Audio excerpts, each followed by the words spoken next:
Europe 1. Le grand direct des médias, Jean-Marc Morandini. Et le fait média du jour, c'est bien évidemment la folie Beckham. C'est partout aujourd'hui sur les chaînes de télé d'information permanente, dans la presse, dans les magazines. L'arrivée de David Beckham au Paris Saint-Germain va bien au-delà de l'événement sportif. C'est un événement people servi par une communication précise. Bastien Millot, bonjour. Bonjour Jean-Marc. Vous êtes notre expert en communication et c'est vrai que tout le monde s'est précipité dessus depuis hier. Et oui, c'est le moins qu'on puisse dire. Depuis hier, on n'est pas loin quand même de la saturation médiatique, tant l'hystérie de la presse, des télés et des radios est forte, sans parler évidemment du web. Tout l'espace, Jean-Marc, est occupé par David Beckham, la star des stars du football, qui débarque à Paris pour honorer un contrat de 5 petits mois au PSG. À 37 ans, c'est quand même un âge canonique pour les footballeurs, et après 20 ans de carrière, le beau gosse n'en finit pas de faire parler. Alors ça fait évidemment des jaloux, et comme pour dire du mal, il n'y a jamais mieux que d'anciens petits camarades de stars du football, dont un dénommé George Best, une star du football anglais, qui a dit « Il ne peut pas tirer avec son pied gauche, il ne peut pas faire de tête, il ne peut pas tacler, il ne marque pas beaucoup de buts, mais à part ça, il est très bien. » Évidemment, Jean-Marc, comme vous me le disiez, en bon spécialiste du football, David Beckham a fait une carrière remarquable qu'il vient peut-être terminer en France. Il fait encore et toujours rêver, et c'est évidemment un redoutable communicant. Alors justement, David Beckham est au-delà de la simple vedette de ballon rond, c'est une star tout court. Oui, et c'est d'abord une star en termes de revenus, puisque le magazine Forbes évaluait ses revenus annuels l'année dernière à 46 millions de dollars, excusez du peu, dont 9 millions seulement proviennent de ses gains sportifs. Vous avez bien calculé, il se fait donc 37 millions d'euros par an au titre de ses différents partenariats et contrats. En voilà un qui sait vendre son image. Et la presse, évidemment, ce matin se délecte à nous rappeler ces histoires de cash machine du ballon rond. Notez bien, Jean-Marc, par exemple, quand il a passé 4 ans sous les couleurs de Madrid, il a vendu 1 million de maillots flanqués Beckham. Et évidemment, de manière assez curieuse, surtout en Asie.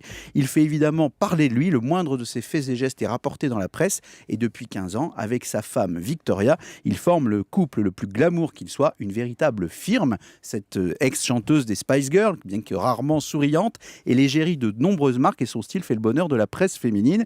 Évidemment, dommage pour nos voisins, les commerçants de l'avenue Montaigne. Ils vont apprendre avec horreur ce matin que la presse anglaise dit que Victoria restera à Londres. Elle ne pourra donc pas suivre son mari à Paris et faire moins d'emplettes. Alors le couple Beckham, c'est aussi une communication bien rodée. Oui, c'est une affaire de gros sous, une communication bien rodée, une stratégie d'image très efficace avec deux grands axes. D'abord, le glamour. Chacun joue son rôle. Monsieur fait du football. Il met sa plastique au service de la pub, notamment pour des sous-vêtements, mais il reste toujours fidèle à la mère de ses 4 enfants. Et on le sent aussi à l'aise, voire même parfois un peu plus à l'aise à la cérémonie people, comme par exemple le mariage du prince William, que sur les terrains de football. Elle, Victoria, mère impeccable et executive woman, mène du main de fer sa marque de vêtements. Elle élève aussi ses enfants dans le respect de l'argent et elle répète à l'envi qu'elle n'oublie pas d'où elle vient. On connaît tous leurs amours, de leurs passions. Ils font partie du cirque médiatique. Ça, c'est le premier axe. Et puis ensuite, il y a un deuxième axe, c'est évidemment la star au grand cœur, l'humanitaire. Et là, on a eu le summum hier. Beckham a déclaré « Je ne vais pas toucher de salaire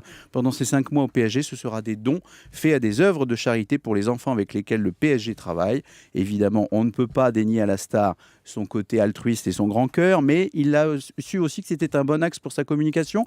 Il répète à l'envi qu'il est issu d'une banlieue pauvre, la banlieue est de Londres, que son papa était installateur de cuisine, sa maman coiffeuse, d'ailleurs il s'est toujours occupé de sa coiffure, et avec plus ou moins de succès. Il improvise régulièrement dans l'anonymat le plus complet, mais quand même avec 200 caméras, des visites dans des hôpitaux pour rendre visite à des enfants malades.